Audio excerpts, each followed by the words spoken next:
almost every time. That's the intro music. You sighing. Deep sigh at the end of a Wednesday. Here we go. And then you watch to see the people slowly tick up on the little viewer number. And then, because I used to prepare like an intro and I would talk for a little bit. And then I would see that like people are just starting to show up. And I'm like, well, I'll repeat myself then. But as far as an intro goes, I would say we're happy that Douglas Paszkiewicz is here, and I'm showing off this beautiful piece that he did for my creator-owned IP, The Axe of Helena, and there was a variant cover. I don't know. Fine looking cover right there. Yeah, it's a fine looking cover. It was a variant cover, and then I also included it in the back of all the other issues too. So. If you find yourself a copy, or if you need one, you can hop over to the website. And but I would say that we definitely first met back at an old Mid-Ohio con back in the day, maybe Pittsburgh, because I was picking up. Ooh, look at that! Arsenic Lullaby. What? I haven't seen that in forever. And I was going to ask you, just looking at the cover, is this a screen tone pattern that you used here? You're right. Yes, that's Zipatone. Yeah. You might find this interesting. That cover that predates me knowing what Photoshop even was. So I would do the inks, and then I would copy that ink onto a transparency. Wow. And then I would paint the back of the transparency. So it would almost be like an animation cell. Wow. So the cover, originally, the colors were really bright and vivid. But something happened when the printer, this is back when they used cameras, the camera didn't like the transparency. So it had like a haze to it, which actually I like because it's at night, he's grabbing the baby in a dark room. So it actually worked out kind of nice. And that's the last time a cover turned out kind of nice because the printer made an accident. It was the first, last, and only time I got a cover back from a printer and went, that looks even better than I thought it would. Did you tip them? Did you send them a corsage after the fact? No, I don't even think I had a chance because issue 2, they refused to print. Wow. Did they objectionable content? Well, it had a cartoon fetus on the cover. And they said, no, thank you. Okay. Well, actually, they said, no, thank you after I called them and asked why they hadn't been shipped to the distributor. Because the distributor asked me, hey, are these books going to get here anytime there, friend? And I said, what? Then I called the printer and they said, we decided we ain't going to print these after all because we don't like what's on that cover. And I said, thanks for letting me know. Yeah. No, and back then that was great, especially if you had to relist it with the catalog. No, I found another printer. This is back when I was Johnny on the spot. And I had another printer because I think I was looking around for prices. So I already had another printer that I was eyeballing. And I said, if you guys can get this done in a week, it's yours. And they said, send us the stuff. And I sent them the stuff and they got it done. Since this was before Photoshop, so you were sending the physical artwork to the printer. I was sending photocopies. Okay. Yeah, I never sent to anybody any physical artwork. More Zipatone? More Zipatone. I have one of those pages. It's the only page I saved, and the Zipatone is just now peeling off after 20 some odd years. That's pretty good life. Yeah. Plus, it's been in garages and attics. I didn't particularly care about moisture levels, or really, if I ever saw it again, I just figured, well, I might as well save something. Yeah. something for them to discover when they find that we have succumbed at the table, the drawing table. Right when I'm found face down on the table. And this is a newer piece, and I had questions on this because I found some interesting things about it that people may not know why they're here or what they do. And the first thing that I saw was that you were using some white tape, and it looks like you were using white tape. And then maybe you could explain what you were using that for in the actual panels, like around here. I don't know if it shows up very well. Maybe if I put it closer to the camera, or if I turn it some, you can see just where this Arthur figure is. There's a block there, and it's a little discolored compared to the one that doesn't. Oh, I probably made a mistake and just put white tape over it and then inked over the white tape. Yeah, and is that a special kind of tape you use? Well, I guess now it's special. It's just whiteout tape, a big, they'd make different sizes. I just got the thickest size I could find, and I would just, whenever there was a spot that was unwhiteoutable, or perhaps I whited out over it so many times that it was as thick as peanut butter and there was no way to ink over it, then I would just take the old white tape and put that on it, And I see a little bit of white out here and there, but that's a pretty standard tool. But the tape, you and Howard Chaykin are the only ones that I've noticed on originals that use that technique, at this current time that I know of. So, yeah, I got a whole bunch of this. I don't even know if they make it anymore, because you see now it's just finally running out. It was like as big as, like a duct tape roll. There's a big fat roll of it now. Yeah. Who knows? No, I just so thought that was much neat. of what I use just doesn't even exist anymore. I don't know it's about time to wrap it up. Just the supply chain alone has failed. And you use a blue and a red pencil, which actually, that's like an old animator's technique, at least as I'd been explained. It had been explained to me. And one thing I wanted to show that I thought was pretty interesting is in this book that I have. It's a French book of Will Eisner's reproduced pencils in full color from a number of years ago.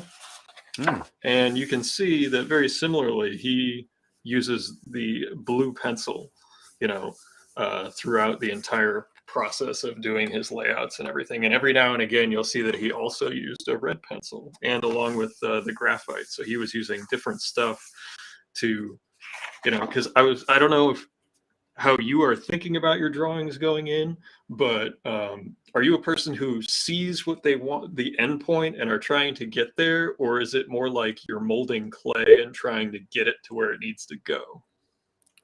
I would say more like molding clay of the two options. Yeah, I'm just sort of drawing and trying to get it to look like something. Yeah. I don't very rarely. I mean, sometimes on covers or there's a shot or a panel where I have it really good in my head, but most of the time that's not the case. So what I'm doing with the blue lead is I'm roughing it out, and maybe I'll say, oh, the head should be shifted over a little bit, or the fingers aren't right. So then I'll tighten it all up with the red ink. So then when I come back in 2 days, I know to ink the red ink, or I mean the red lead. Whereas if I was just doing blue and I came back in 2 days, I wouldn't remember which finger I thought was correct, or which of the two heads that I drew are to the left far enough. You know what I mean? Yeah, absolutely. Yeah, because I go blue and then just go with like an HB or whatever. Sometimes if I'm really like fighting it, I'll just transfer it to another piece of paper with the light box, which happens pretty regularly. Yeah, I have even, I don't use graphite too often, but that's once you see graphite on my pages, I'm in the third tier of failing. The blue didn't work, and I thought I had it with the red. Oh, this is still wrong. I'm not redrawing this whole thing. Yeah, because you can see places on this page where actually the ink line is totally different from both the blue and the red. Right. It's probably I used a third color of lead to go, okay, this time we're doing it, people. This is the one. Do you always work this size? Because this is about, what is this? 13 by. It's not quite 13 by 15, is it? That's probably 13 by 10 or something like that. Yeah, it's not an 11 by 17. It's a little different sheet of paper. So yeah, it's I work a little bit smaller than 11 by 17, and I'm working even smaller than that now. And what I'm working on now is about hold on a second. Actually, I can tell you because like print size. I made myself a template. Here's a little pro tip for you kids. I just took a page of a comic book and blew it up to the size that I'm comfortable drawing. And then I glued that sumbitch down on a piece of vinyl and trimmed it out. And now when I go take the big piece of paper, I can just slap that down and draw the lines. And then there I go. I don't have to pay the extra 50 cents for the pre-lined paper. Yeah. I think we all buy that stuff early on just because we think we have to. The only time I ever used it is when someone's given it to me for some reason. You know, you're in the industry long enough, people give up and then they just give you all their tools. It's true. That's actually very true. Here I have some brushes. I've got so many rapidograph pens that people have just given up on using at all. I gave up on rapidographs. I admit that. Yeah. I'm going to start using them again or some kind of technical pen because for the past 5 years or so, I've been only using a brush and that's getting pretty old. Yeah. If I'm being honest. It gets tedious. I mean, going back and forth to the inkwell. I mean, the amount of time that takes is, you'd think on one piece you don't notice it, but over the course of 24 pages for a book, it's measurable. I guess so. I don't really think about that as much as like the straight lines. I've gotten to the point like, why am I doing this? What am I doing? Hold on a second. I got one over here. I'll show you. Actually, give me a second, Ian. Stall. Sure. Yeah. But, for those that don't know, this is a page from the issue of The Tick that Douglas did back in 2017. And I picked this up when we met up at San Diego Comic-Con that year. One of the things I found interesting was that, and for as meticulous as the artwork is, there is absolutely complete disregard for the gutters because you can see all of the ink and stuff. The OCD is exclusive to the live area on the panels. Everything outside of that can just be jumbled chaos, and it's still, it's fine. Well, that's in life, Ian. The only discipline I have in all of life exists on that square of paper, and you can see once you're outside that border, it's just absolute mess. Bedlam, yes. Yeah, it's just bedlam. It's like in the whose art, hand is that? In my life. What's that? There's like a random hand drawn on this tape over here. There's like some glasses drawn, I think, here. Yeah, I don't even know. Maybe I was jotting an idea down for something else. Who knows? But like here's an example of like, why bother making that line with a brush? Like, why? Pride? Why? It's got to be pride. What am I doing? It's madness. What am I doing to myself? There's no earthly reason why I had to make that line a 6-inch long line with a brush when I could have just taken a rapidograph and a ruler and been done. nonsense. I mean, we all kind of make our own rules for our artwork, and we pick our analog battles. I've been adding more zipatone and stuff to mine, and I don't know. I mean, it's definitely a creative choice because you have another answer to that question.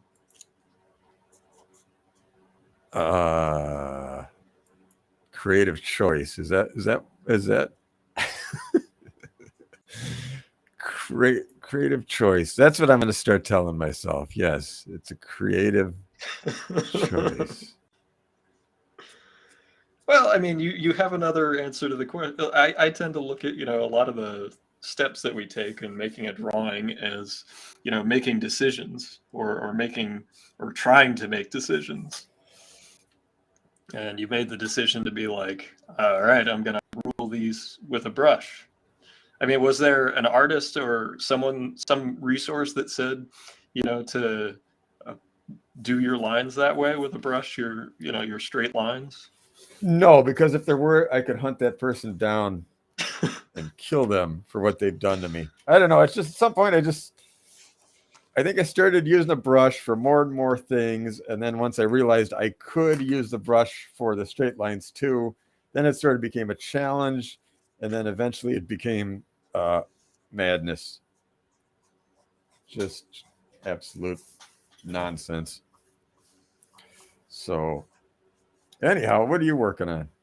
Right now I'm just I pulled out some character sketches that I've been working on today for Undersea Hero, which is a book that's been percolating in between gigs. And he's my super heroic undersea. It's more of a comedy than like any sort of superhero book, and it's got sort of a combination of people and animals, but there's no animal people, so there's no like anthropomorphic type characters, but it's basically like there actually is a cuttlefish who talks and has a gambling problem and has vices, and there's a penguin that has a scuba tank and goes on capers with one of the other characters. It's kind of something I came up with it in college. Actually, I did like a poster and like a whole bunch of character designs, and I did that for a project at one point in college, and it just kind of sat in a drawer. And I, through creative frustrations from a mutual publisher, I was just like, you know what, I've got some funny story ideas that I think people will be entertained by, and they can be way weirder and way more entertaining if I just do them myself. So that was the impetus of bringing that back. And I really enjoy drawing more and more exaggerated stuff. Like I enjoy the adventure stuff, which is why I still do like Helena and some of the other things. But like, I don't get a lot of opportunities to draw just silly, weird stuff. And I would like to create a space for me to do that. And so that's one of the things I've been working on. You're breaking down a panel there, it looks like. Yeah, I've got a story idea-ish that I'm going to play around with it and see if I can massage it into actually being funny.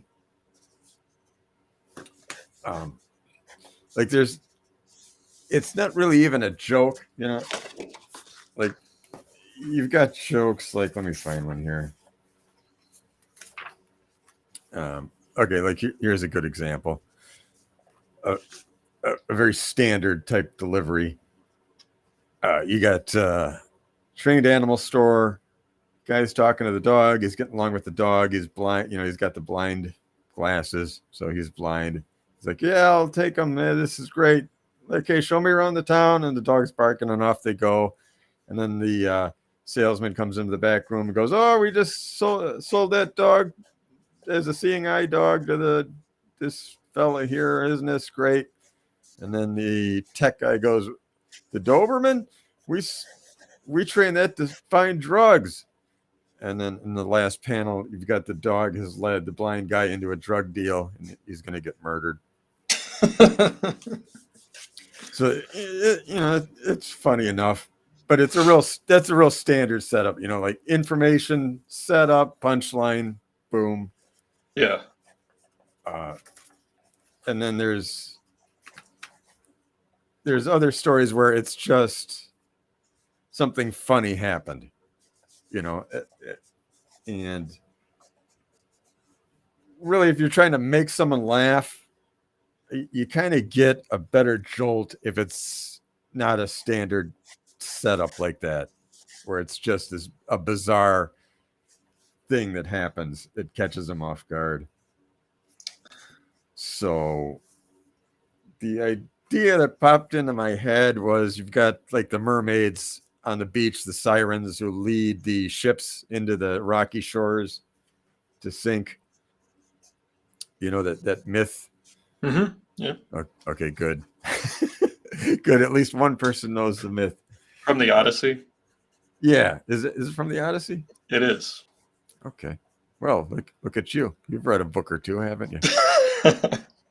Okay, so you got the mermaids. They're on the beach singing to lead a ship, and you see the ship into the distance, and then you'll see the guy, and he's completely enamored. He's got the heart eyes or the whole bit.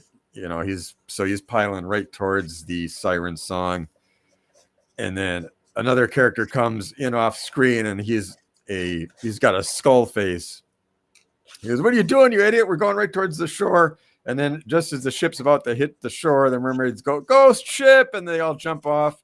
And the ship, instead of crashing, just goes past, goes through the shore because it's intangible. And it just keeps going off into like Nebraska because it can't stop.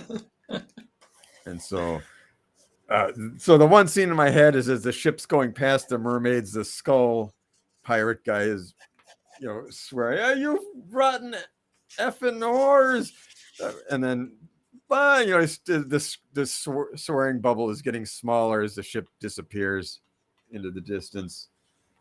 And then that could be the end, or the next scene is the pirate in some kid's room and going, "I didn't stop until I got here in Nebraska. So here's where I'll be living, haunting you," looking all scary.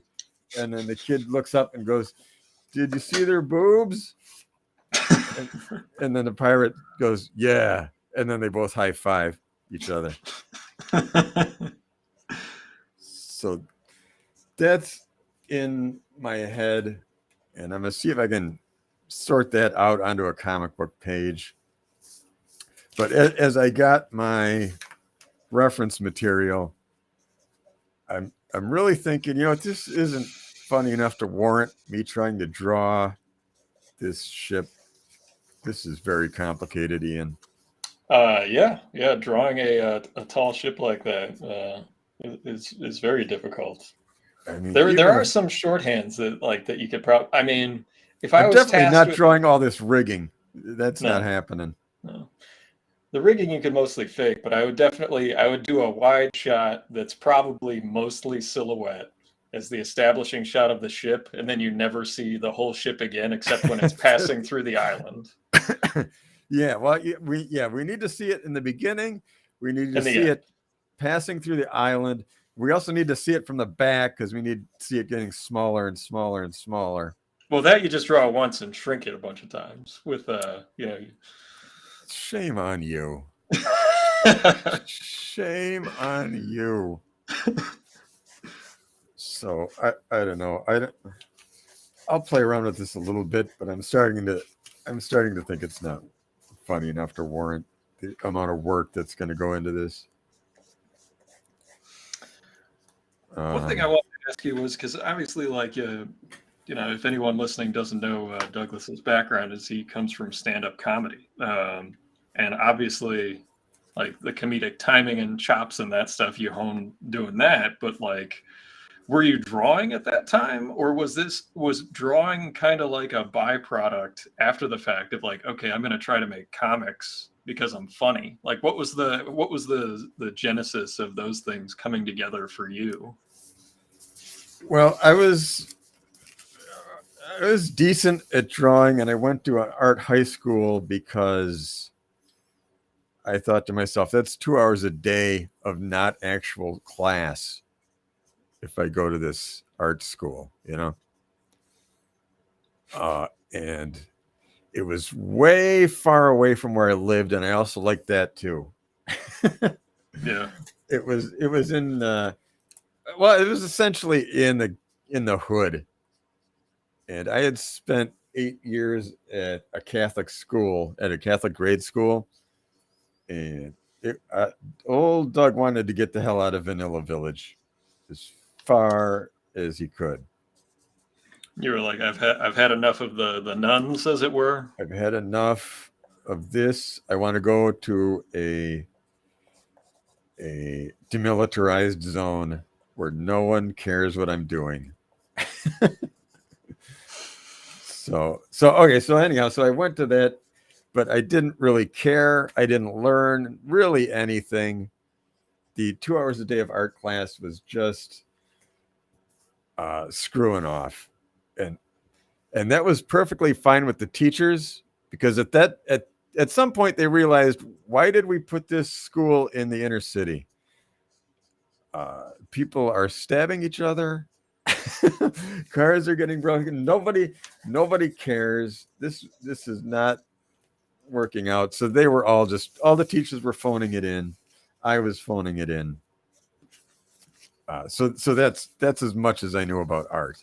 Really. So you had an unspoken contract of phoning it in with the faculty. Right. We're all going to phone it in. Social contract. Yes. We're all here so we can screw off for 2 hours instead of teaching and or learning. Everyone's on the same page. Yeah. So, and by that point, I already knew I wanted to get into stand-up comedy. So I was paying no attention. So then I did stand up for a while, and at some point, I don't even remember why, me and a few friends decided, hey, let's make a comic book. For the life of me, I couldn't tell you. I'm guessing it was my idea, because I was the only one who was really that into comics. So you were still reading comics at that time? No. I don't know, Ian. There's moments there's parts in the timeline of my life that don't really add up. I don't know how I got here. So I don't know. But anyhow, did I answer your question? Yeah, for the most part. I mean, it was really just how like comedy and art came, like your comedy career and your art career came together. So like, so you went to, so it sounds like you came back to art after doing comedy more than like you were keeping sketchbooks while you were doing gigs. Right. Yeah. While I was doing that, I had no real interest at all in doing any of that. And then at some point I said, I can just draw this joke once and then I'm done with the joke. I don't have to tell it every weekend. Okay. to a different audience, and I can do different jokes. I can do a lot more. I can do jokes that you would never be able to explain on stage, and the audience is going to be less hostile. It's not a room full of drunks who do not know nor care what you have to say, and you have to combatively get their attention. This, the book is there. They're going to read it at their own pace, and you can do more complex concepts and more jokes that are about juxtaposition and that sort of thing. So then from there, I learned how to draw better, and I learned all the techniques that go into comic book storytelling and timing and all that out of necessity to give the jokes that are in the book as much punch as possible, because really none of the skill that I developed in stand-up are going to translate to a comic book page. So were you diving into like the Kurtzman library material at that time, or was there a resource that was really like the catalyst for you to hone those skills? Trying to think. I think Basil Wolverton was the first non-Marvel type book that I read. Basil Wolverton's Weird Tales of the Future. Yeah, and he did a character called, what was it, Silverhawk or Space Hawk or something? Yeah, he did Space Hawk and all the EC stuff. Yeah, so he had a drawing style that I thought would work well with what I wanted to do, in the sense that it's not realistic, but it's not Peanuts or even Calvin and Hobbes. It sort of was its own thing. It felt like it was its own world. And I said, well, I kind of paid attention to that. I didn't exactly mimic his style, but I mimicked the sense of cartoony yet precise. Yeah, because cartoony, there's kind of like, I always think of, especially with comedic artists, that there's kind of like two categories. Like there's the sketchy and then there's the clean, and like they both can be equally successful. Like Sergio Aragones's stuff is fantastic, but it's definitely got like a sketchy line. It's not slick, but it's and it doesn't really, like Sergio Aragones. It doesn't feel like there's a whole world there. You're just seeing part of something, as opposed to like Basil Wolverton, where what am I trying to say here? It feels like things could exist. You know what I mean? Can you help me out with what I'm trying to say here? Well, it was more immersive for you, probably, and it definitely had and I think it's also not just because of the subject matter that he chose. I think it's because of how his inking style specifically was so different from everything else. It was a singular voice that I don't think anybody came close to, really, as far as like, because there were so many people who mimicked people like Jack Davis, or there were people that mimicked like the other satirists of the day and the other I mean, there's a zillion clones for any popular cartoonist, but for some reason nobody ever really got to that point with his work. At least that's how I saw it. And when I would read like Space Hawk or whatever, I would see him, because of that. It would create. There's very few artists, and one of them that is not very well known is Jerry Grandinetti, who can actually create with the way that they draw. When I read something, like a visceral feeling. Like some people draw slick and beautiful and effectively, but I don't get like, there's a Jerry Grandinetti story that's honestly the only comic book story I've ever read that made me feel dizzy reading it, and it was just because of how much he moved the camera and spun things around. But I've never had that experience with another comic book story. And he's a guy that very few people know. Yeah, I haven't heard of him. Yeah, he worked in Eisner's studio for a time, and he paid his bills by doing war comics for DC, and like those are completely, because DC Comics is dominated by their IPs that Warner uses. Those war comics are entirely disposable and forgotten for the most part. He did a little bit for Charlton too back in the day, and then he did a few indie. He was an older guy, so like when the indie boom happened in the 80s with the black and whites, he had like a cup of coffee with that. But clearly, like, I think if he was probably like a decade younger, he probably would have done a lot more in that period, at least just based on like the work that I've seen. I know he did some stuff for Warren, places like that. But that's how I kind of look at Basil Wolverton. Like, just there was nothing like it. And especially when you have an artist, and this is true with your work, and I'm trying to do it with my work, when they hand letter their stuff and the line of the hand lettering fits with the pictures. I find when some of these computer fonts are used, they're so different from the rest of the picture, it'll actually take me out of what's going on. And I think it's just vital. Yeah, absolutely. When I see these clearly computer generated lettering that does not have the same line width or style, or it's just sterile. And It it creates a does take you distance. right out of it. Yeah, absolutely. It's almost like on a different layer of the artwork, and it's just sitting on top of it. It's not working with it. Yeah. And look, there are some terrific digital letterers out there, but it's just not, as I like to say, it's not my flavor of ice cream.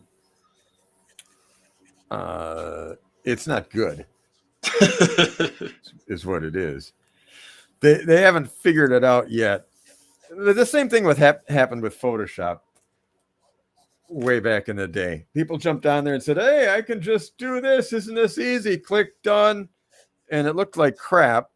And then eventually a generation came along where they weren't looking at it as, hey, I can just do this. They were looking at it as, what can I do with this that's awesome? And then they started figuring out. Now we've got stuff done on Photoshop that's really awesome and amazing. Yep. And I think lettering, it's not at that stage yet.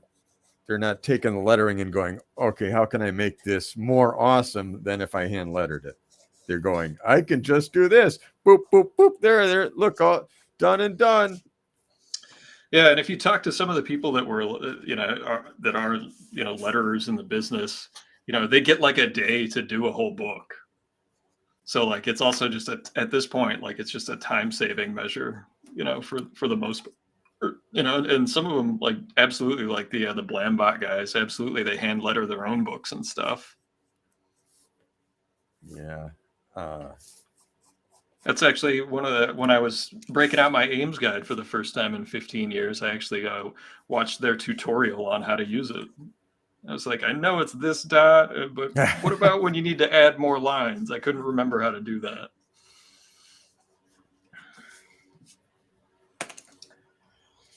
Yeah, if I could just give any advice to any young people out there, if you want to succeed in the creative industry or any kind of competitive industry, you have to understand what awesome is. And that's what you need to be striving for. You don't want to be going, get it done, good enough. There's going to be times where that happens on its own, deadlines or whatever, and you're just going to have to. But you want to go into each project going, how can I make this awesome? What about this page can I make awesome? How can I make this inking awesome? I want this to look awesome. I want the story to be awesome. You have to understand what awesome is and be striving for it. And just clicking a word balloon onto the page and going, done, that's not awesome. It's not striving for awesome. That's not trying to make anything awesome. That's just getting something done. And it's going to show, and your book is going to get passed up by somebody who is looking to do something awesome. No, I think that's good advice. Yeah, understand what awesome is, because everything that I've seen fail over the past course of my career, and many of the failures have been people that I've personally warned, you're about to hit the rocks, my friend. I realize now that I was wasting my breath because it was just people who didn't understand what awesome meant. And because they don't understand that, they're doomed. Like, Mad Magazine, for example. When it started, it was run by Bill Gaines, and Bill Gaines was a force of nature. He knew what awesome was. He wanted something to be awesome. He wanted to look at his book and go, that's awesome. He wanted something where it was as good as something could possibly be, or as funny as it could be, or just you open the book and go, wow, what the hell is this? And he passed away, and the editor that took over, he was a punch the clock kind of guy. Let's punch the clock. Let's put it out. Let's get it done. And now the book is no more. Yeah, it was and it had a run of what, like 1950. I don't know when the first comic book size Mad came out, but obviously it lasted all the way until 2020, somewhere in there. 2019 is when they 2019. stopped putting out new material. Yeah, and I think 2017 is when I said, you guys got about 5 years left if you don't get your S together. You can't do it like X, Y, and Z anymore. This isn't 1955. You can't have Alfred E. Newman on every cover, because somebody who's 18 does not know nor care who Alfred E. Newman is. No idea what the reference is. Yeah, they have no idea what he is. All you're doing is forfeiting the cover every time you put it on the shelf. You're just forfeiting. They weren't even bothering to make it a joke. They would just, if the Batman movie came out, they put Alfred E. Newman in a Batman mask and said, "There you go, done and done. Punch the clock." And that was when DC. I don't even know when DC bought it. I don't know. I have no idea. My one tie to Mad Magazine. I think they owned it by the time I first started. And that what, 2015? I don't know. It's all a blur. It's all a blur. I worked for them for 7 years, I think, something like that. Yeah, as I showed Douglas before this, I shared a correspondence with a former contributor there named Duck Edwing, and it was one of those happenstance things where he just walked into a bank that my uncle was working at, and they had a conversation, and I came up about making comic books, or he told my uncle what they were doing, and he just started writing me, and he started sending me stuff like, and just so that I can make Jay once again complain that I talk about Zipatone too much. In the letter here, it says, "May I suggest the graying tones of Zipatone to enhance your artwork? It adds melodrama and reprints so well. You'll love it." And this was a letter from, at least 10 years ago now. Wow, what a mean thing to do to somebody. Hey, I suggest this really difficult technique that you're really going to have trouble finding, and it's going to drive you nuts. And that's exactly what happened for the next 10 years until I found it. And he sent me these. These were from one of his paperback books, and this was like a Sherlock Holmes riff that he did, and it has Zipatone on it. And doing the Hound of Baskervilles, and of course it was funny, like speed limit hounds 45, victims 15. Wow, that's cool. And he used like a gray marker, and we talked about this on the phone, where like he didn't have enough Zipatone to like do the background, so he used a lighter gray for all the very far background wind, and then the trees and stuff. And then this part is hand lettered, obviously, but then this he printed on the computer and pasted down. And the reason he told me he was doing that was just because at this time he was like in his 80s, so he was like unable to write as clearly as he wanted to. Here's another one where it's I better not be drawing when I'm 80. I will drive into a train. Yeah, and the other one that he sent me that I wanted to show was he sent me this, and this is how he used to send things to Nick Meglin at Mad. This was how he would send his concepts, and they were just red marker, and he said he used red because if you photocopy it, it'll be black. And then he would just use a roller, and this was a story about Inspector Doubledick, which was this like Siamese twin Sherlock Holmes character that he had created. And yeah, it's an entire story, and you can see that he, instead of doing paste ups on his prelims like I do, he would actually take like mailing address labels and put them on top and then redraw it on the same piece of paper.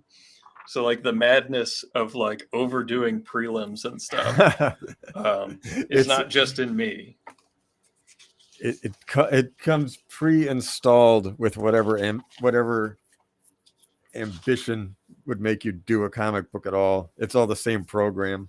It is. It's all part of the app. And here's the last panel of Let's Get Out of Here, and of course the twins split in half, and the duck was actually one of the darker humorists there, and of course their guts are falling out. Like his paperbacks that he did back in the 70s were called Sheer Torture, and one of his better known characters were like the executioners, like the medieval executioners. Yeah. And a lot of these gags. And one of the things I found out that was cool about these paperbacks, which was brilliant on the part of the artists, is that the artists own these. Like, these are their books. Same thing with Sergio and Al Jaffe. They just licensed the Mad name. So, like, all the money for these paperbacks went to the artists. Oh, very good. Well done. Seriously. And it was Sergio that did the first one. Nice. There's a bit of comics history where the artist made a good business decision. Yeah, see, we're not all a bunch of stumps. Some of us play the angles.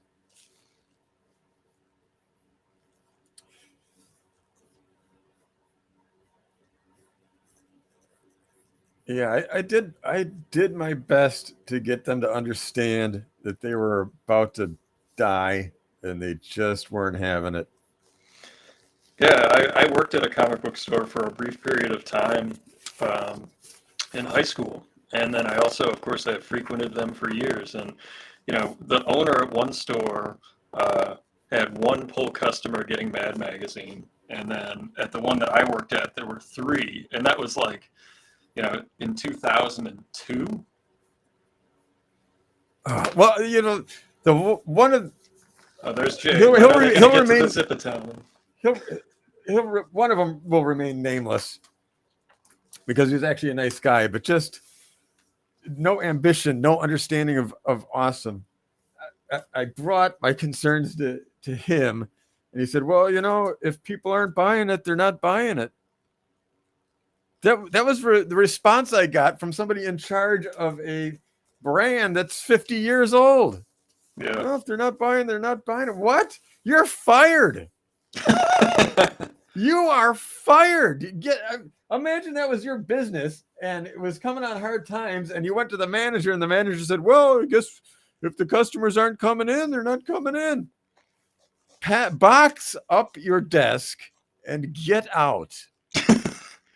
Do you know how hard it is to have any brand recognition, like, at all? And you're starting from a place of having at least some of that still from someone looking at the rack and their parents going, I used to read that.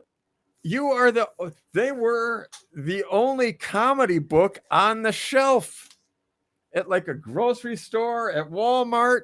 They were the only magazine on the shelf that was comedy. You had no competition, you numbskulls, and you're losing sales. Madness.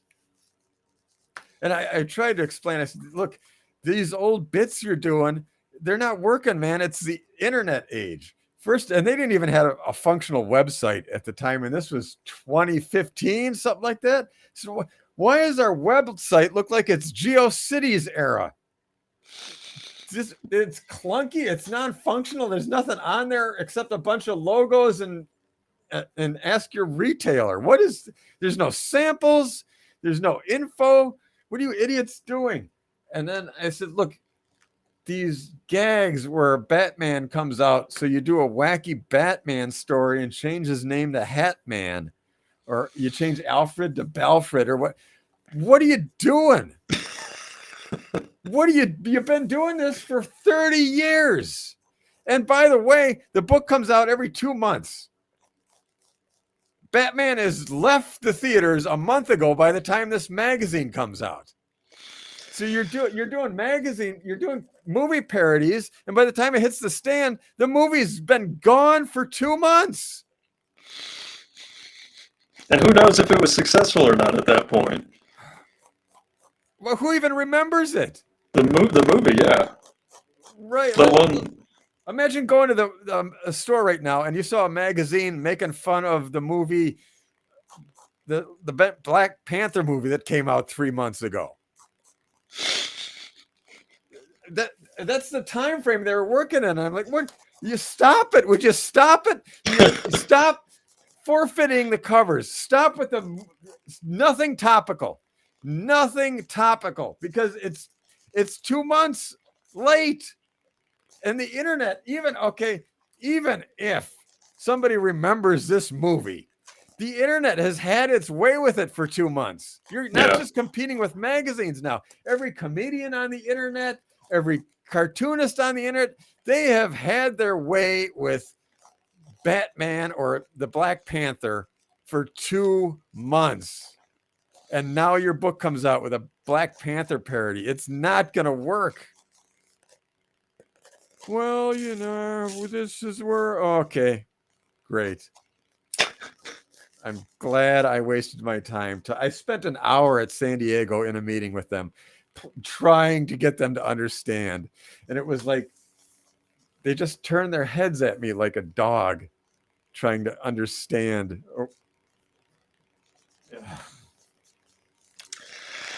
I'm sorry, Douglas. So it was rather frustrating. It sounds like it. Sorry, I got you ranting there. Rather frustrating, if I'm being honest. And then I forget what. I don't even remember. They had no answer. Oh, here's the best part. Hold on a second. 1 second.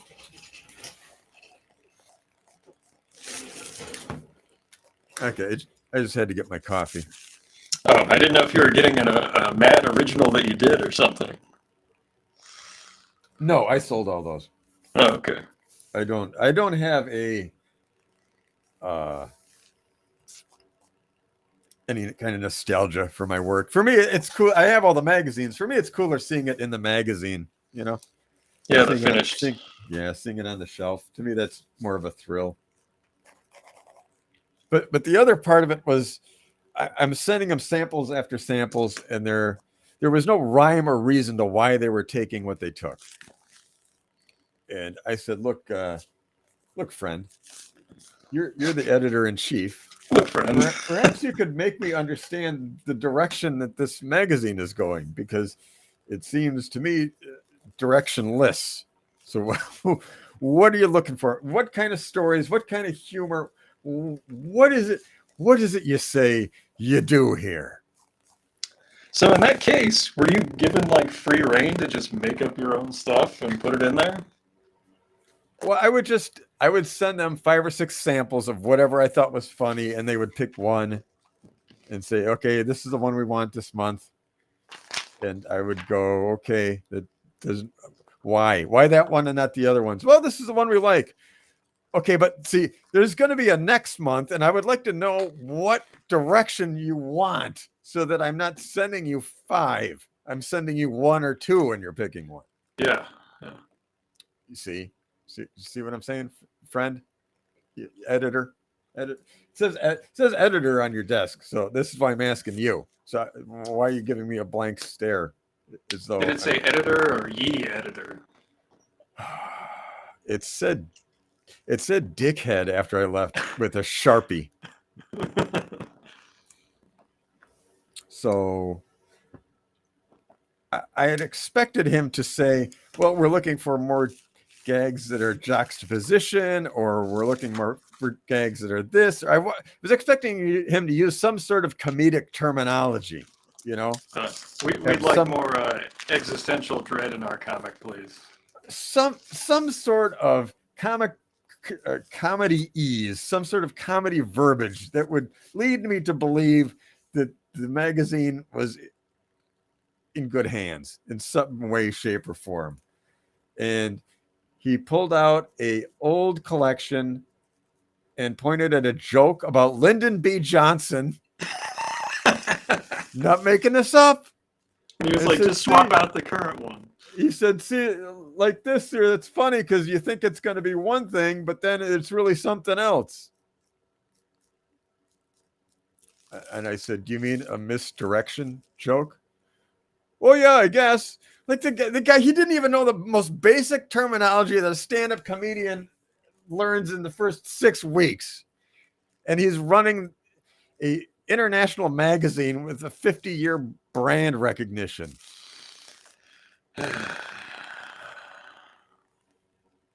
I give you the comic book industry. Yeah, we all have our nightmare stories of editorial run-ins, I would say.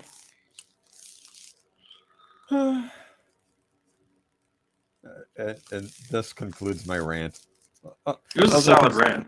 All I can say is I did my best to save them from themselves, and they wouldn't listen. And 3 years later, they were completely gone. And I sent an email saying, "Enjoy the unemployment line. If only someone had warned you. Love, Doug."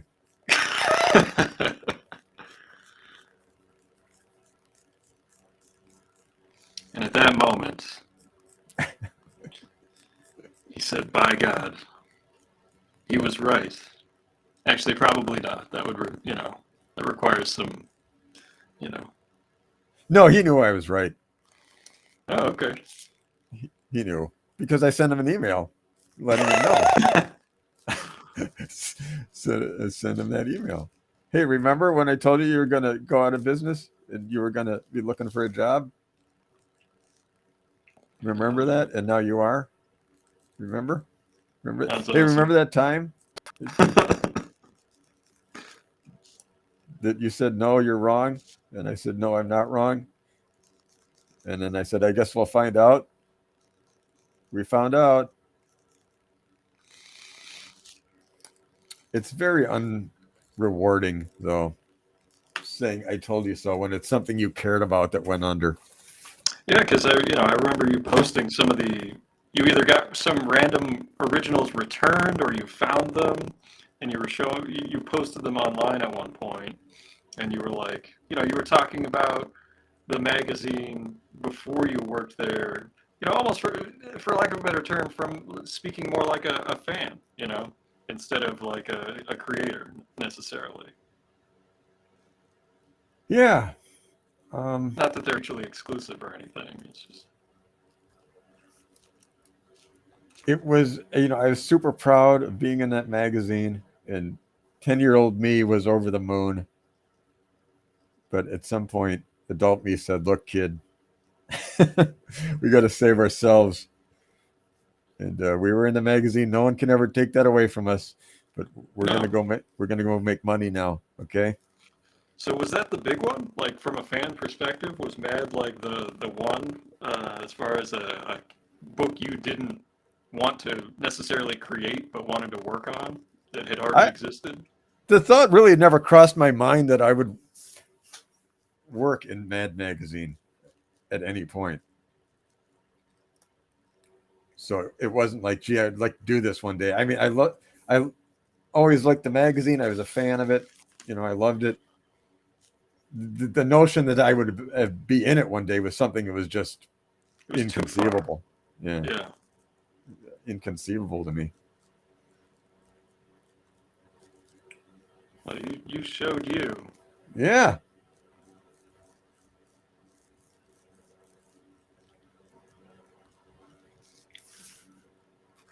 I don't even know it. This is super distracting, isn't it? Having a camera right in front of your face.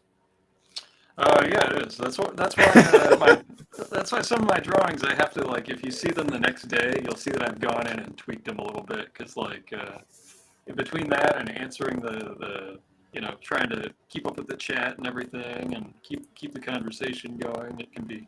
That's why I'm doing just like a stupid visual gag for this, and it's Undersea Hero slogging through the water towards the shore with a giant soda cup saying "must get free refill," and then Lord Krakus is trying to hold him back and get the cup saying "it's mine." It's a stupid gag, but that's the kind of thing that I like to do. It looks good. Thanks. I have to make sure that one of the things with having a cephalopod is making sure that you get all 8 arms and he doesn't just have 10 at some point. And that's one of those things where it's is anyone really going to care that in this panel the cuttlefish has 11 arms? Probably not, but. Probably not. But I mean, that's the other thing about the creative process is it's got to be real to you. Yeah. You And know? if I don't know if we ever talked about it, but yeah, I was actually going the science and marine biology route. I worked at a aquarium in the summertime for like 5 years, and did some studies with Woods Hole Oceanographic, and I was going that route while also, but at the same time, I was still drawing, but I just wasn't necessarily drawing comic books at that point. I was drawing like, if you'd see the educational placards at the aquarium, I drew those, or, like the fish um, biology and stuff like that. And yeah, but we would go out. I worked with the marine mammal rescue team. Yeah, I was going that route, and it just got to the point where it's like, I'd really like to do this, but I'm running into this little problem called math. And when it got to like having to do the really advanced math, I just couldn't keep up with it. So like, I was like, well, I can try drawing stupid pictures for a while and see how that goes. Yeah, there's a lot less math involved. Well, and then it's the math. There is math, but it's the math that I'm good at, like geometry and ratios and stuff like that. It was when you're doing parabolas and multiple, what is it, non-factorial equations and stuff, I was just absolutely lost. I couldn't do it. Tried. Yeah, I don't even know what those words mean. Word salad. We got some math nuts in the audience. I know that they know a lot more math than I do.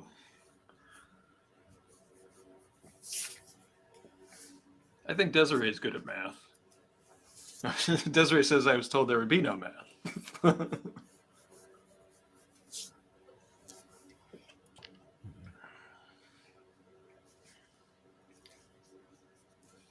One thing I've been working on lately is, and this is something where you were talking about knowing what awesome is and figuring out what that means in a piece of artwork. And I think that one thing that is very common, especially early in an art career, is that awesome is just like piles and piles of busyness.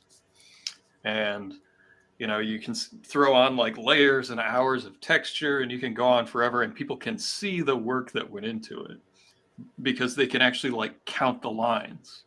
But one of the things that I find more awesome as I get older, and I've absolutely realized, how much harder I find it, is well drawn, correct things with the right lines instead of all of the lines. I don't know if that makes sense. It's just like making sure that, and making clever storytelling and picture decisions, like, not having, everything dead center. Or if you're having a guy peering around a corner, say, like, you don't have to show, I'll just do like a little sketch here. Like one of the things that I always see is like you can have more dramatic cropping and have a more dramatic shot than, showing the guy peering around the corner, from like the waist up, and having more depth and using vanishing points and creating like deep space. Like to me, that's been more the direction I've been going and exploring, rather than earlier in my career. I absolutely tried doing like the 10 million cross hatchings and the drawing every window and every building in the background, all that garbage. Yeah, I still do too much of that. It's hard. It's hard. And because it comes to a point where you're taking the life out of the piece. Yes. Like if there's not a point to every line you put on there, you're just bogging it down. It's ballast that's slowing down the energy. Yep. And that's actually one of the questions I ask if I ever do like a portfolio review for someone at a show or whatever. It's just start asking them, why'd you do this? Why'd you do that? And it has to be a conscious decision. Like we're not gonna go down my, and I don't think we'll go down any of my fine art rants, but like one of the biggest things that I believe in when doing representational drawings or artwork is intent, and you should be able to explain that intent. Yeah, there should be a reason for everything. Yep. That you do. And that was something that I got right away, because in stand-up, you have to keep the audience's attention. So you don't have time for dead air or a long setup.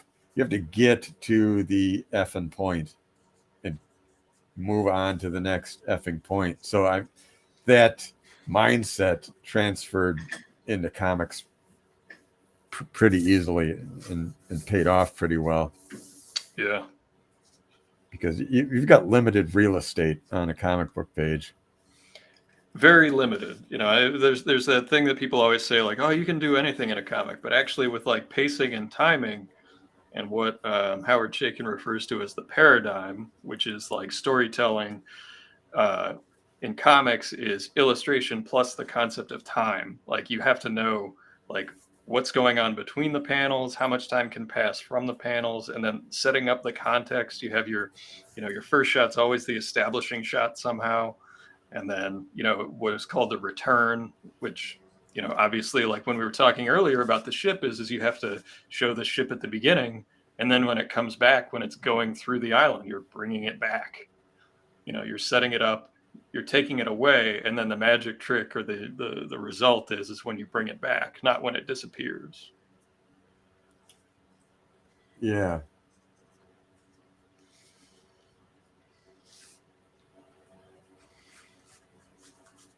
One thing I always do with whenever Lord Crackus is in a little tizzy with Undersea Heroes is like one of his arms is always taking money out of his pocket. It's just a stupid visual gag that like.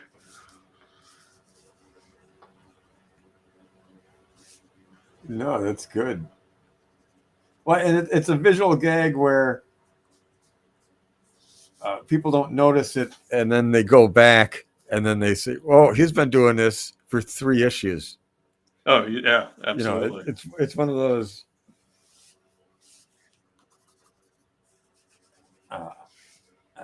I forget what the term is, but you realize later on, and then go back and rewatch something or read something, and then you realize the joke was there the whole time. Tribute must be paid to the Lord of the Sea, says Desiree.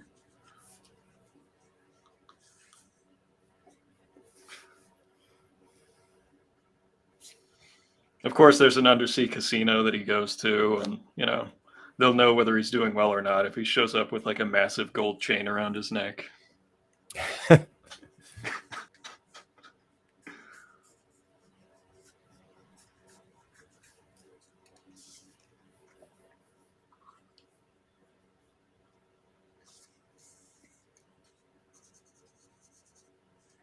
And one thing that I don't, I'm going to be avoiding a lot of with Undersea Hero, and it's a choice, is that because I sometimes it works and sometimes it doesn't. But for when it's really old or when it's kind of old, like those pop culture references for your humor can age real quickly. Like you said with your Mad Magazine story, we don't need.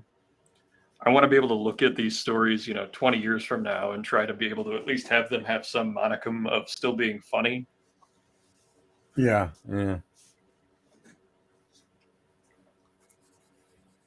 Well, that's getting harder and harder. I mean, if you use any kind of reference, the shelf life these days is about 3 weeks. Yeah. It's got to be something that's going to be that's so iconic and universally known that it's going to be around. Like, I think even if you made a Leave It to Beaver reference at this point, nobody would know what you were talking about. And it seemed, when we were young, it seemed like that was going to be a reference that could be made forever. Yeah. Well, no, I mean, if you did it in your comic, we know at least one reader of your work would get it, because that would be my father, because he reads your comics. He would not get it in mine because he does not read my comics. I thought you were going to say the editor of Mad Magazine. Yeah, you're right. That was a real knee slapper. Can you get us some more Leave It to Beaver jokes? Oh man. Sure. I could have swore, like, the ending I saw of the Lyndon Johnson or Andrew Johnson story with the president, was gonna be, he says, yeah, just swap out and put the new guy in. put the new president in. It'll work just fine. I felt my soul leave my body. This is the man that's in charge of Mad Magazine. It's one of those moments, and I've had a few where I said, "Oh crap, I'm right." And you're sad, and then you're like, well, at least I was right, but then you're still sad. Yeah, mostly just sad. I'm like, oh man. Yeah. I'm right. They really are going to go under.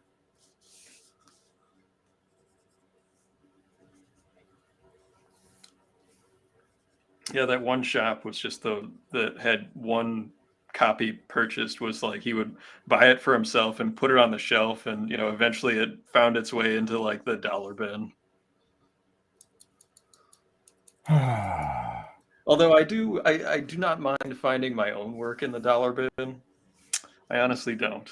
Like, I've never seen new comics end up there right away, but like, finding my old stuff in a dollar bin, that's still kind of a thrill for me, because that means, what like, are you talking about?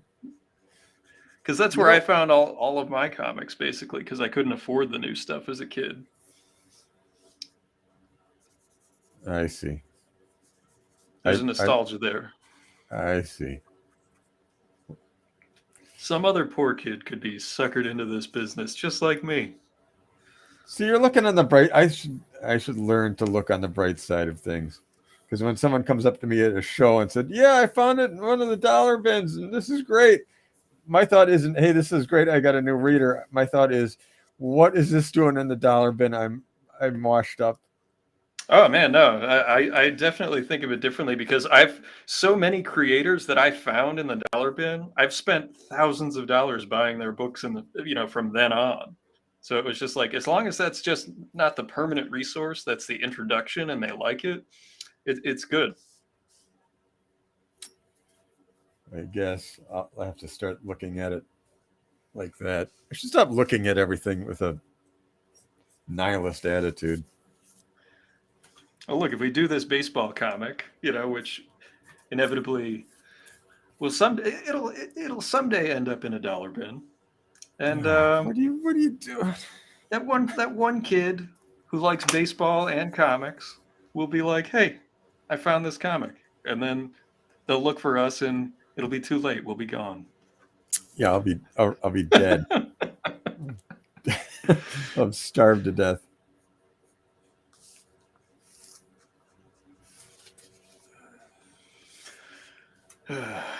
All right, I'm getting nowhere on this. I'm just going to start doing some convention sketches. I couldn't find it, and I remember I did pick it up, was when we were at the booth together at San Diego. You had and you just left it on the table, and it was a little backing board. As you were doing sketches for people, you would do like a tiny, like microscopic little prelim for each one. And they were just like, maybe the figures are like an inch tall. And then you would do the sketch for the person. Is that your usual process at a convention? If it's something complicated, then yeah. Because I'm not good at this. Like I'm not as fast and loose as the rest of you guys are. I have to really labor through a drawing. So if somebody even asks for like the thing, if it's something I haven't drawn 1,000 times, I got to go, okay, let me back up and at least rough this out a little bit so that I know what's going on before I start. Jeff McClellan must have asked you to draw the Thing. He's the writer that I worked with a lot on the Tick stuff. I think it was Jeff. And he's like, he's the Thing fan. Like, I don't know anyone else, with the exception of my buddy Kevin, who has at least that many Aquaman sketches. Aquaman. We were both Aquaman fans, at least in the old days. I don't even think he has a book. I mean, that's fine. That's nothing wrong with liking Aquaman. I just, as far as a sketch, what do you do with that? Aquaman. He's just a blonde guy with fish pants, isn't he? Pretty much, yeah. And he's got like scales on his shirt. And I mean, he's got a trident. Like the only thing, I mean, some of my favorite stuff from the book, especially when I was a kid, was all the fantasy undersea discovered world aspects of it. It had tons of like sea monsters, and you know, I always enjoy that stuff. And you know, if you get into the wacky Silver Age stuff, they had like an undersea discotheque.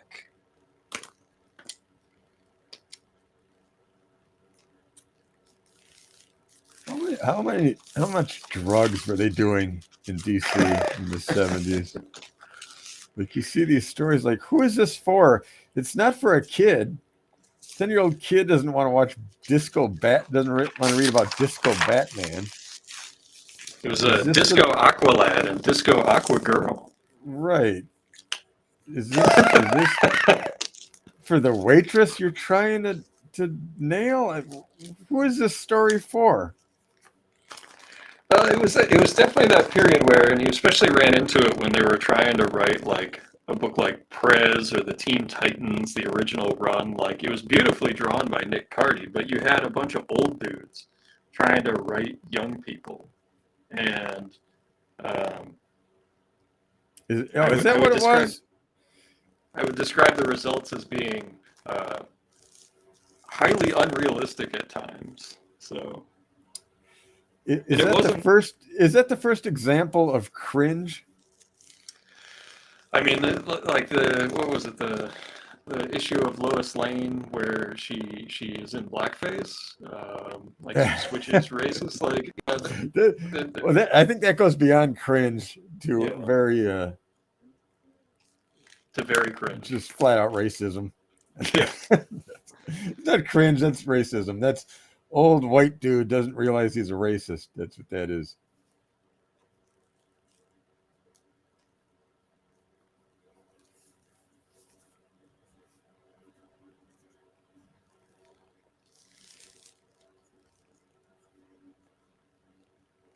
What Eisner had, the spirit sidekick was Ebony for how many decades?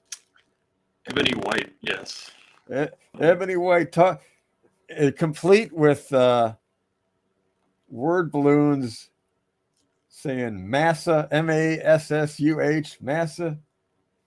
Oh, I bet they were in stitches. Oh, look, MASSUH. Get a load of this guy.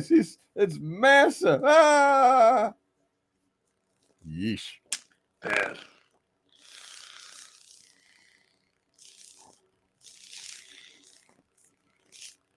And he was doing that into the 70s still. I mean, and they were reprinting that stuff. Yeah. You know, until I was a kid, you know. Wow. But by the time I was getting into doing comics, like, he was already anointed like the godfather of the graphic novel. And while I believe that, you know, like A Contract with God, and actually I pulled the one that I was going to ask if you've ever read, that affected me when I was a kid, was The Dream. I don't know if you've ever read this one. No. But this was like his history of getting into the comics business. No. I became very uninterested in Will Eisner really fast. This is signed copy. He signed it. Wow. Yeah. Nice. But yeah, this is him coming to the city and setting up shop with Bob Iger, and all the people that he worked with, in those studio periods. Like Jack Sure. Kirby shows up, and Just a couple of young bucks with a dream. yeah, and like he was so fast. He was drawing like 3 to 5 titles a month under different pseudonyms early on. But it was just interesting seeing, and this is another thing that I've been really diving into is like the classic like comic book language. He did that graphic storytelling and visual narrative book where he basically broke down like his entire thought process behind like what the imagery in comics, you know, works, how it works as a language. And Scott McCloud did the Understanding Comics book that kind of continued that definition of terms and stuff. I was trying to remember. Eisner did 2 how-to books, didn't he? He did, I forget what the titles were. He did, yeah. One was graphic storytelling and visual narrative, and I think the other one was just more of a broad drawing comics book. Yeah.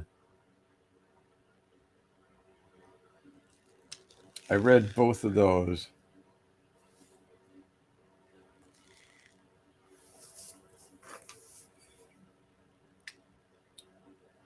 I was at a convention that he was at in Toronto. And this was back in the day when I was really torturing myself. Like, I drove to Toronto from Milwaukee. Wow. And set up. Like, I didn't get a hotel and sleep that night and then set up the show. I left Milwaukee, drove all the way to Toronto to get there just in time to set up and start doing a comic book convention. Madness. Yeah. So they had a green room, thank goodness. And the guy said, okay, we got a green room. Why don't you get yourself a sandwich? We got sodas, blah, blah, blah. And I think, okay, good. Excellent. Wow, this is the greatest thing ever. And I got to the green room and I was behind Mr. Eisner and his wife. And there were 2 sandwiches left. And his wife did not take a sandwich. And I thought, whew, okay, good. And Mr. Eisner took a ham sandwich and put it on his paper plate. And then reached down and took the other sandwich and put that on his plate. That's blood feud type stuff right there that you're describing. That is when I stopped being a Will Eisner fan. That was the last time I wanted to say anything nice about Will Eisner. I can understand. You're wearing a suit that costs more than my car, and I'm gonna take a wild guess and say you didn't drive here. And yeah, but you enjoy your ham sandwiches. I'm gonna have this warm pickle because that's all that's left. This room temperature pickle. Don't you dare leave that brine. Sweet, sweet brine. There's calories in that brine, Douglas.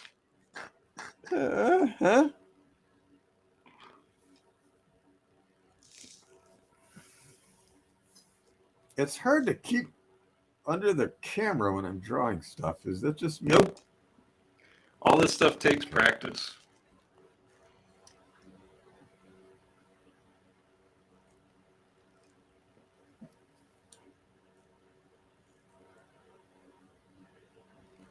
I equate it to when I talk to one of my musician friends, learning to play guitar and sing at the same time.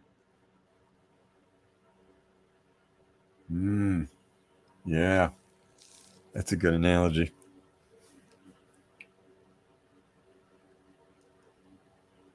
Because I have no problem talking, and I have no problem drawing. But doing them both at the same time and keeping this stupid thing under the camera. I don't know where to put my head because the camera is right where my head should be.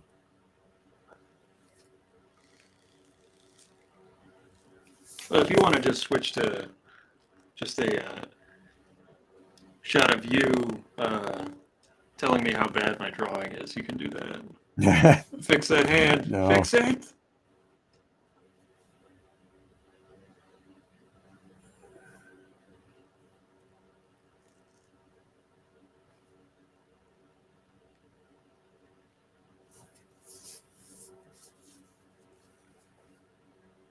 Yeah, as I had mentioned, some of the reasons this character's coming back is my frustrations with like my one-time writing and drawing the Tick, and it got edited to where it was not what I wrote, and it was no longer funny. I've already ranted enough. But I'm just saying that, like, say no comment. I'll just say I sympathize. And I would say that, like, I hope people give me an opportunity to try to make them laugh with this comic when it comes out. It's a wonderful medium for doing comedy because you can really manipulate the timing in a way that you can't in any other medium. And timing obviously is crucial to joke telling. Absolutely. So who would you put on your Mount Rushmore of comedic cartoonists? Or who are you, maybe not necessarily just narrowing it down, like who would you put in your Hall of Fame? But define comedic, what do you mean? I would say that, Cartoonist. at least, I would say that like a chunk, I would say that more than, let's say that that's more than half of their work or what they're mostly known for. Okay, give me an example of one of yours, and then I'll be able to go from there. Yeah, like I would absolutely put Sergio in because like I love Gru the Wanderer. That's the one instance where I would say that if you haven't really read Gru, I would say that that's where, as opposed to like his mad jokes, he did do world building. I have one here, and it's just like, it's his sword and sorcery character that he did shortly after Conan, and you can see like he's drawing just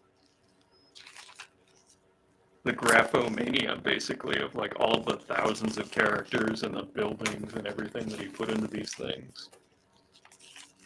All right, so you mean like a comic book illustrator who does illustrator, creator. You could say Okay. Let me think a second here. Hold on. Let me think.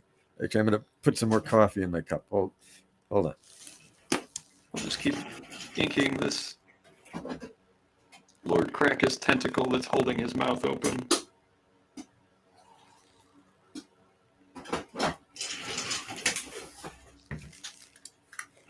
Okay, so Basil Wolverton has to go on there. I would say, for me personally, if we're just talking the best and not the most important, right.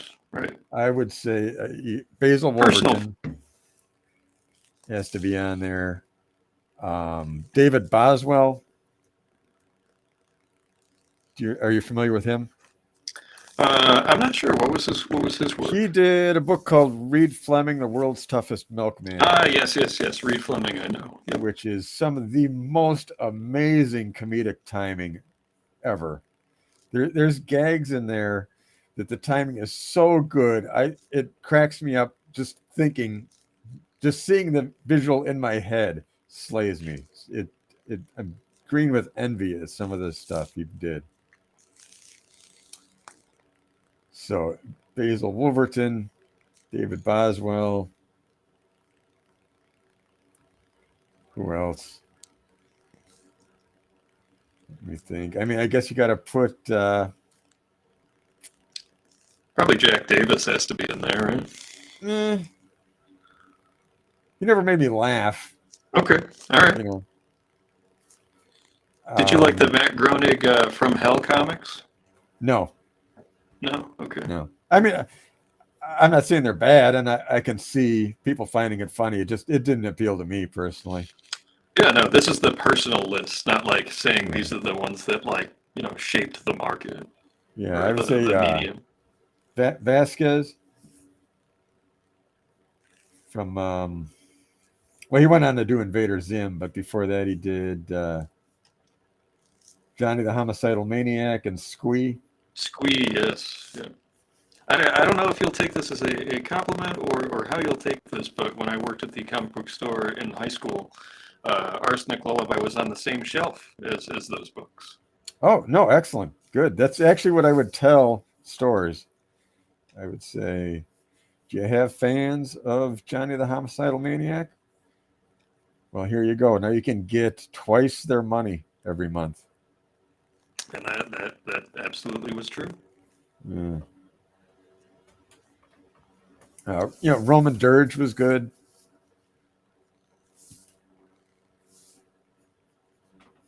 He did some stuff that made me laugh.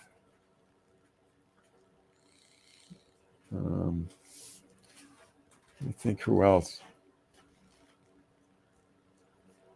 And see, I didn't know any of these people even existed when I started the book. When I started Arsenic Lullaby, I had no idea. I knew Marvel. I knew Image. I think Lobo was the closest thing to a comedy comic book that I had ever seen.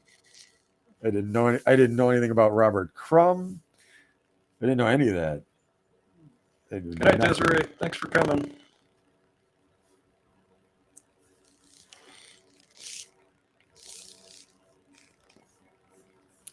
Now, when did you discover Crumb's work? Did that have an effect on your stuff at all, or was it just like, yeah?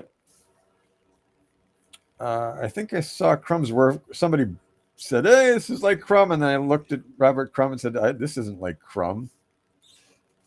And I don't want to be like this guy. I don't care for his work. Although I have to say I haven't read much of it. Just his style, it's real blocky and it's all what do you call it? Cross hatching and stuff. Yeah, lots of texture. Yeah, so I was put off when someone said that, but that was a younger, more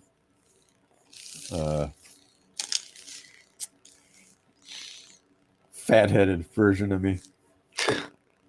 I think we all run into that, though, because people try to look for something familiar in work. Like, I had someone flipping through my portfolio and be like, "Oh, you draw like Frank Miller." I'm like, "No, I don't, but okay."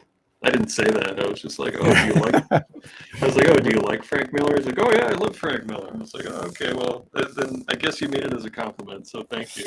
Yeah, I mean that's a thing. Like, if you're not an artist, you think it's a compliment and perfectly reasonable and going to be taken the way in which it's meant. But to me, and I don't know if this is for everybody, when someone says, "Oh, this is just like that," I find it insulting.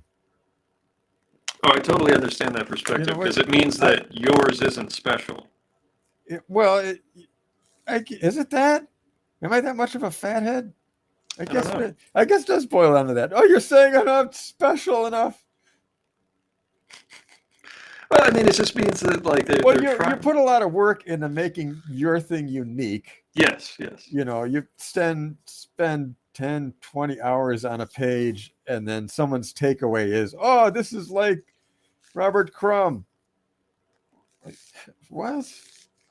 It's meant as a compliment, and it's just the artist in me that takes it the wrong way.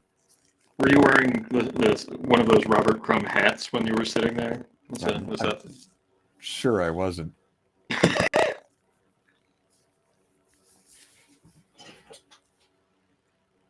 I'm sure that 40% of the time I've been drawing completely off camera. Nah, I've been watching. Okay. I look up because I gotta check the comments. Have we had any questions? Have I been running my mouth so much that no one bothered to ask any questions? We've been chatting. Haven't had a ton in the way of questions. Vince Pieper asks, Antonio Prohias? Question mark? It looks like he's suggesting an artist. Oh, that's the guy who did Spy versus Spy. Oh, okay. Yeah. You know what? He's never made me laugh, but he's amazing. I would actually say that he's probably a pretty big influence because he's another guy who does very cartoony style, but everything's very precise. Did you know that Like Duck everything- Edwing actually wrote Spy versus Spy for several years? Who? Duck Edwing, the cartoonist I showed the Really? work of earlier. Yes. No, I didn't know that. Yep. Uncredited. Wait, say that again? Uncredited. His name's not on it. So right from the beginning, he was... No, it was a chunk of time. I believe okay. Duck said it was in the early 80s. Okay. Because I know that, and I can't pronounce the guy's name, the gentleman that Vince mentioned, he came right from Cuba, I think.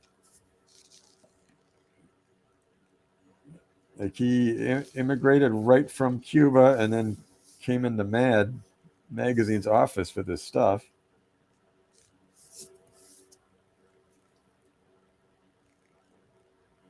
That was another fun comment during that meeting. When I'm like, you should be looking for the next big thing. And then the editor-in-chief said, this isn't the old days where Phobius is just going to walk into the office with a briefcase full of stuff. And they said this to me at San Diego Comic-Con. So my response was, well, perhaps you could wander around the aisles, see what's out there that's new. Or if you're like me, who would go to those shows with a portfolio begging for work, you could maybe look at some of it. You could absolutely. That's another good point. You could be at your booth instead of slamming highballs in the bar, and then people might come up to you with a briefcase full of good stuff. Maybe you won't pick my work, but the next big thing could be right behind me in line. Who knows? Well, just the thought that he thought the next big thing should come up and slap him in the face, like, blew my mind. Yeah. Like, dude, half the kids in here don't even know what Mad Magazine is, so no, they're not going to come into your office. Well, yeah, and I would say that, obviously, as you've said, like, most of the comedy books are self-published or on, a digital platform of some kind. Like some of the most popular comedy strips that I'm aware of are not, they're not in newspapers anymore, obviously. Right. Well, you could probably list 5, 6 webcomics at this stage of the game that are genuinely really funny and well done. And they could have went out and found 5 or 6 of them and started, forming the magazine around some new young talent. Yeah.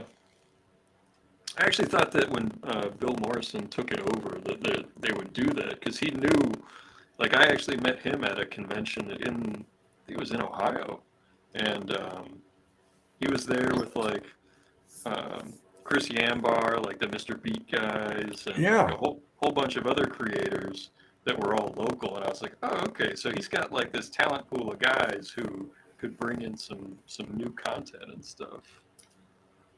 That was the impression that I got, because when he took over, we had emailed back and forth, and I said, yeah, I'd come back as long as what's his nose ain't there anymore. If you're running the show, I'll give it another whirl. And next thing I knew, he wasn't the editor-in-chief anymore. Yeah, it was very brief. So, but yeah, it was kind of like it's happened with other magazines where they've had editors brought in for like a short period of time, because there was a period of like basically like a summer, or like a half a year, where Grant Morrison was editing Heavy Metal magazine, and then he was gone. You know, Yeah. Who knows what happened? no idea.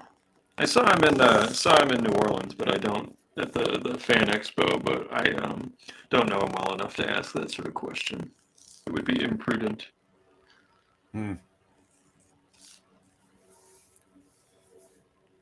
Unless he took the last sandwich in line in front of me.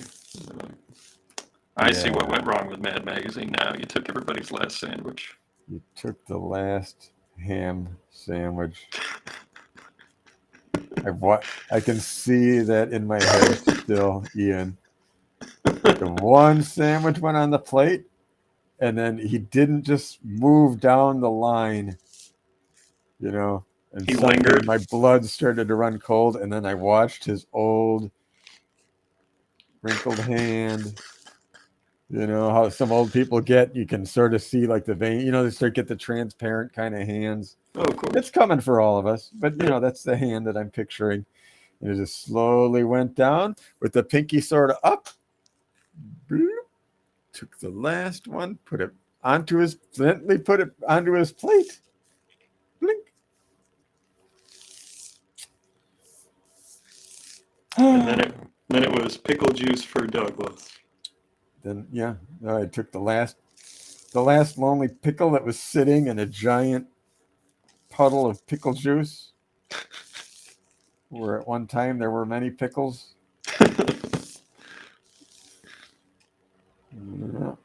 Hey, I've been to plenty of conventions where the artists are not allowed into the green room, so. Well, they let me into this one to watch the last sandwich go onto the plate of an elder statesman of the Indies, a man who has entire award ceremony named after him.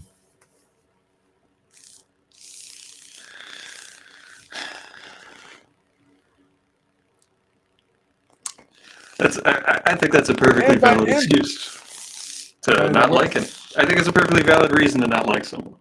Yeah, after that, not only did I not like him, I developed a whole conspiracy theory in my head. No. Yeah. I started thinking, an awful lot of people killed themselves that worked for Will Eisner at one point or another. I wonder. I can only imagine what your Eisner acceptance speech would have been. What's that all about? As you leered at him, demanding a sandwich over this trophy. I'm going to sell this trophy. The proceeds are going to go to a ham sandwich that I will then offer but take away from an old person. Yeah. To satisfy my spite. I'm going to save that sandwich. I'm going to visit you in a nursing home. I'm going to put it on your tray in front of you. And just as you're about to pick it up, I'm going to slowly pull that tray away. Nice and slow so you can still sort of keep reaching for it as it goes. No. Oh, it's all gone, Will.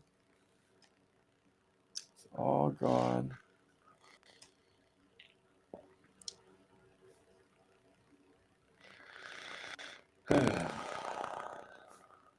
I can see the impression. Plus, I was under the impression that he was Jewish. So I don't know what he was doing with a ham sandwich anyway. And part of me wanted to shout that out. But an amazing moment of restraint. Or was it the shock setting in? It was more shock. There was so much going on in my head as that sandwich left that I didn't know what to pull out of the holster. And you can't go back later. Better grab that pickle before he comes back for it. Yep. It was self-preservation at that point. Mm-hmm. You didn't want a George Costanza in it with the jerk stores out of you by coming back later. Yeah.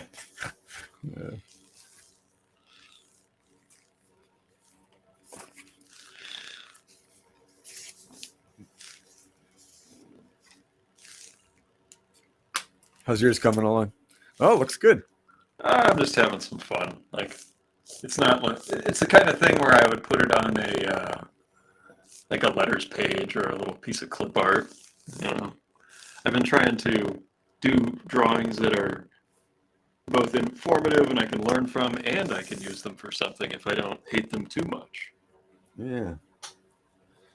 What kind of paper is that you're working on? This is just your standard smooth Bristol Strathmore. I don't know if they have what's called Ocean State job lot type places like or just an odd lot store, but they have 9x12 pads of this stuff for like $5. Mm. And when you go to the art supply, it's anywhere from like $8.99 to $10.99. So anytime they have it there, I'll buy like 5 or 6 pads. I've just gotten to that point where, as we talked about earlier, like the stuff that I use is either hard to find or expensive. So when I can find it on sale, I just buy a crap ton of it and I like pile it in the closet. Like I'll get a gift card for Christmas pretty much every year from my in-laws, which is very, very nice of them for Blick.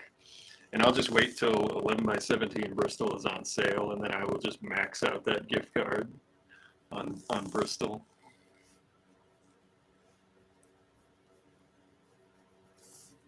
Yeah, I found a Hobby Lobby had a bunch of Bristol, and I pretty much cleaned them out because it was some obscenely low price. I think it was like $5 for an 11x14 pad. Oh, that's a hell of a deal. Yeah, I just took everything that was on the shelf. It's not going to go bad, and I know I'm going to use it, so try to find the most cost-effective way to have it around. Well, there's the moment of triumph where look at all the Bristol I got, and then the moment of absolute despair where I realize I'm going to be drawing so much that I'm going to use all of this. Just the thought of drawing 60, 70 more pages.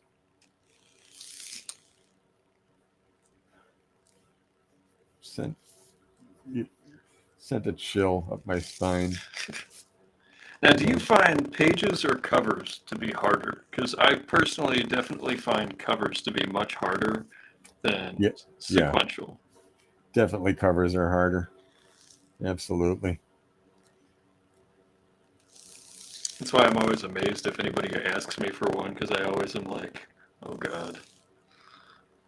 I mean, I think they end up being a professional attempt, but I would never be like, I'm a cover artist.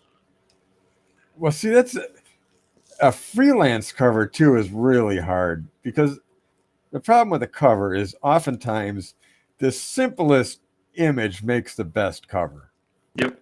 You know, a good cover can take you 5 hours. Yeah, from start to finish. Actually, you can have an amazing cover in 5 hours, start to finish. Half the time, or even less than half the time, it would take you to do a page. You know, but you almost don't want to give them that image because you didn't put as much work. It doesn't seem like you did any work. You know what I mean? Oh yeah, and then there's like there's nothing to point to say that I've earned my money, and yet this cover is going to sell a ton of books. Like you think of some of the greatest covers you've ever seen. They're incredibly simple. It's all about composition. Yeah, I totally agree. And like I can't tell you how many times I made the mistake of, and this is something that I did when I was younger, and I will not be repeating when I've got 2 covers I had to work on prelims for over the last couple days, and I only give 1 or 2 options now.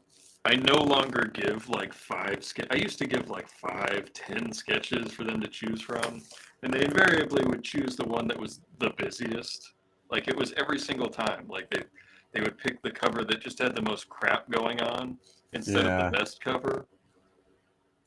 And I just got tired of like basically doing it, whether it's the like the boxing stance cover of two heroes facing each other, or just the crowd scene of people running at the camera. There's certain ones that just like the Mike Zeck Secret Wars #1 template that has been recreated 7,000 times. Yep. Yeah. And then when you try to do like, or at least when I in the past have tried to do like group shots that have a story to it, it always ends up losing that through changes that need to be made or whatever. Because whenever I do a cover sketch, I always ask for, can you at least tell me how, if you don't know what the title treatment looks like, the lettering, can you at least tell me how much space it kind of is going to take up? Because I'll always try to either incorporate it or at least account for it. Yeah. Yeah, you're definitely right about them usually picking the busiest. I think it's just and I found they always pick the wrong one. Except Valiant. I would send samples to Valiant, and they would pick the one that I thought was stupid. Like, why, this was the worst. And then I would finish it and go, yeah, you know what? They were right. Yeah. This was the one. I didn't tell them that.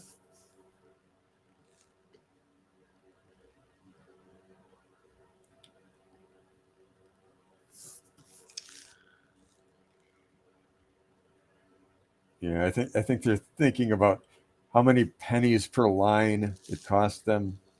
So I need to see X amount of lines on this piece. Well, I mean, busier artists seem more impressive because you don't have to think about the thought process at all. You can just, like you said, you can count the lines, and whether they're good, bad, or indifferent, they are easily recognized and acknowledged. Yeah, well, and also I think since they're not artists, quote unquote, so they don't have the ability really to visualize it up on the shelf next to all the other comics.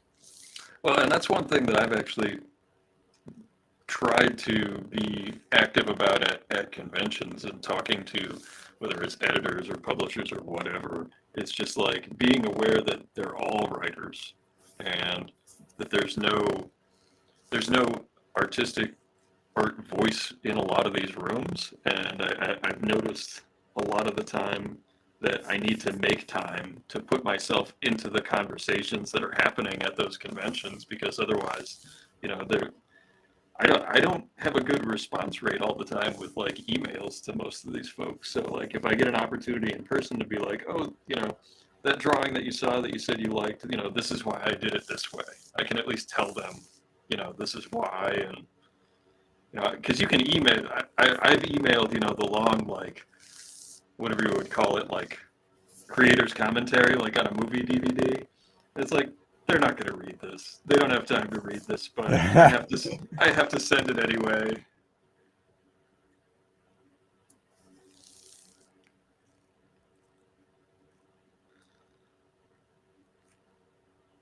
I do wish that there were more opportunities and more artists that wanted to be editors, for sure. Because, like we just said, it's a visual medium. Yeah, I did an album cover recently that was for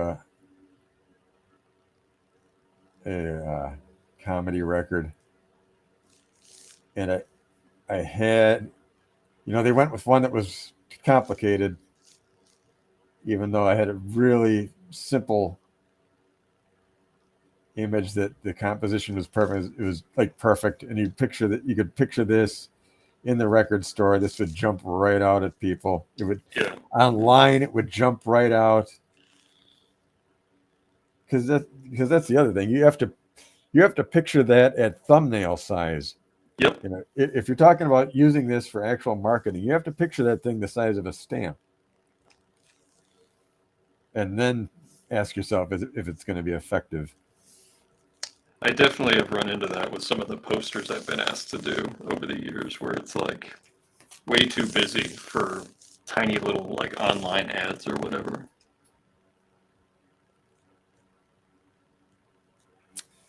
Hey, Timmy, how you doing? Timid J. Marks.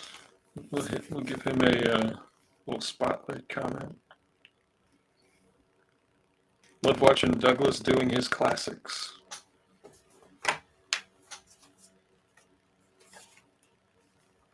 Vince asked you, what comedy album is it out now? It is not out yet, but I'll let you know when it comes out. I will, maybe I'll just send you, Vince, the cover. I'll write myself a note. Send Vince comedy album cover. It's not out yet because there's some issue with Apple or iTunes, Apple, Amazon. I don't know, whatever streaming thing. There's some sort of issue, so it's just sitting in limbo for right now. So I'm not sure when it's coming out. It should have been out by now, but something happened on the distribution end. Did you ever put out But a you can't comedy? you can't tell anybody, Vince, that I was bitching about him.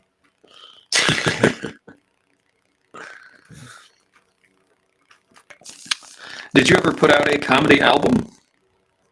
No, I never had more than 10 minutes of good material, if I'm being honest, at a time, you know. I was nowhere near that level. I didn't know if you had like the suitcase full of cassette tapes of your 10 minutes. No. I was I joke about how I was awful, but I was actually I was okay. I had no stage presence to speak of, and I didn't really care because I was rather young, and I knew I was young. So at that stage, I was just wanted to make sure I could write comedy. So all I cared about was whether or not the jokes would land. I didn't really care about working on my delivery or anything like that. So I would do well because I was a very good writer, not because I was like a gregarious performer or anything like that. Yeah, because I saw you have Comedy Central on your credits. I didn't know if that was also from before comics. No, that was from they animated a couple of Arsenic Lullaby stories. Okay, yeah, I've seen those, I think, on your YouTube channel. Yeah.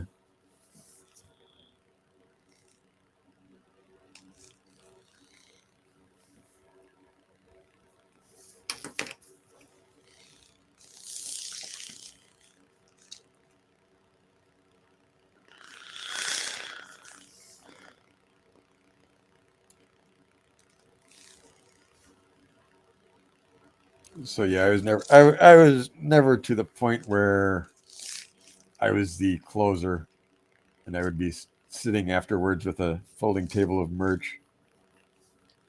And that wasn't really a thing at the time, now that I think about it. Nobody was doing that back then. Back when I was in stand-up.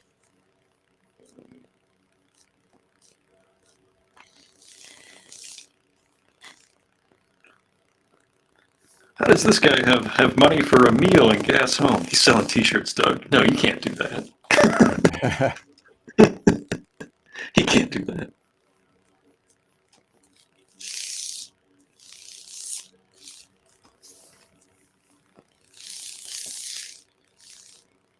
so long since I've been to a comedy show. I think the last one I went to was Louis Black years ago in Boston. And the opener was getting heckled at one point by somebody like pretty high up in the nosebleeds, and I remember the comeback that he had, and he said, "I'm being heckled from Providence." So, no idea. I have no memory of who it was or if they were local, but I remember that exchange. So. Vince asks, did any material jokes from stand-up make it into a story in AL? Yeah, lots of it. Lots of it. Actually, I sold some of it to Mad magazine. That was a nice, nothing like getting a big fat check for a joke you wrote when you were 16. Did that feel like free money? Yeah, that was definitely free money. Thanks, me. You did good work, kid. You just paid my rent. Go, young Douglas. I'm taking your lunch money.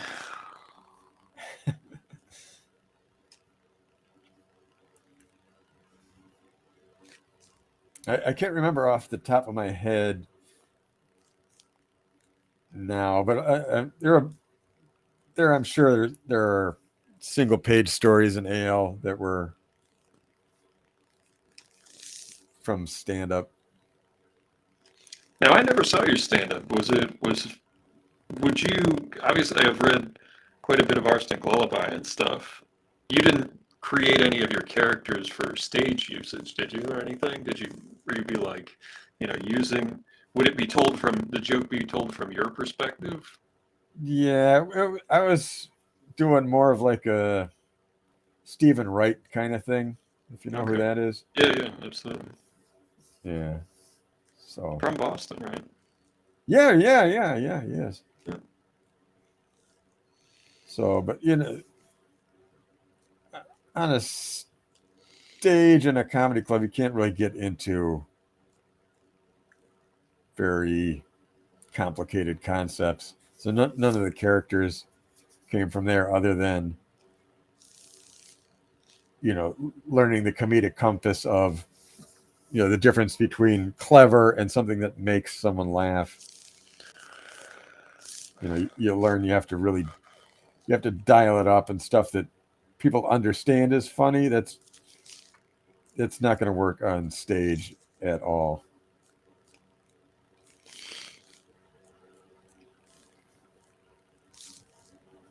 And you learn that in a hurry.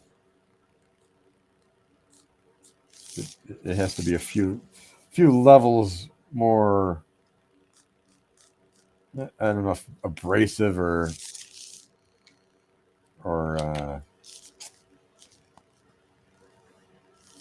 stark or bright. I don't know what the word is. Impactful. It has to have more punch, more impact.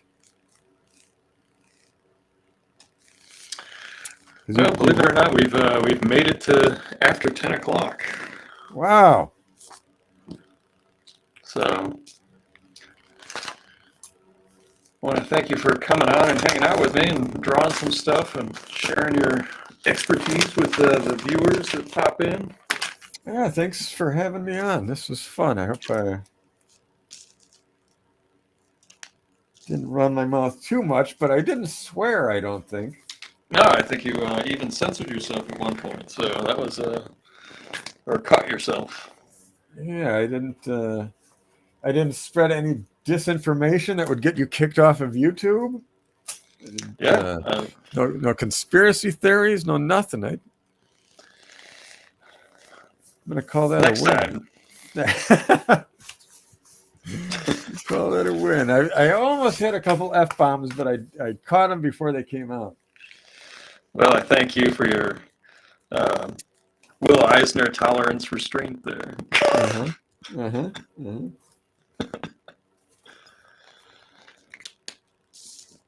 All right. Well, I will see everybody next Wednesday, and at some point we'll have Douglas back on. We'll think of something more useful to talk about. Maybe, I don't know. We'll try to save the world. All right. Thanks, everybody. Yep. Thanks, everybody, and we'll see you next time. Good night. Good night.